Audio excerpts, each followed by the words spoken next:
মাননীয় সদস্য জনাব জালাল উদ্দিন, বাজেট সেশনে সাধারণত পয়েন্ট অফ অর্ডার দেওয়া হয় না। কাল থেকে দুবেলা বক্তৃতার ঝড় শুরু হবে, তবু বলুন, আপনি দাঁড়িয়েছেন।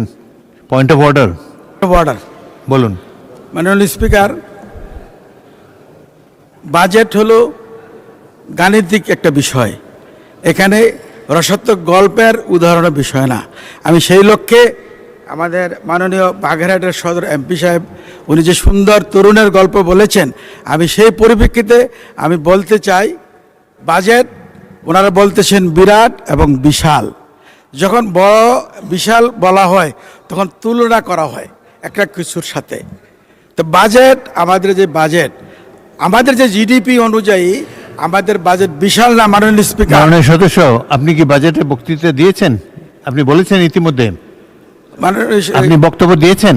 আমি প্রথম অর্ধে দিছি, কিন্তু অরিজিনাল বাজেট বক্তব্য দেওয়ার সুযোগ হয়নি এখন আমার। পরে ভবিষ্যতে আমার না করতে দিবে না মানুষ। আমি যোগাযোগ করছিলাম, পয়েন্ট অফ অর্ডারে এই বিতর্ক করার কোনো সুযোগ নেই।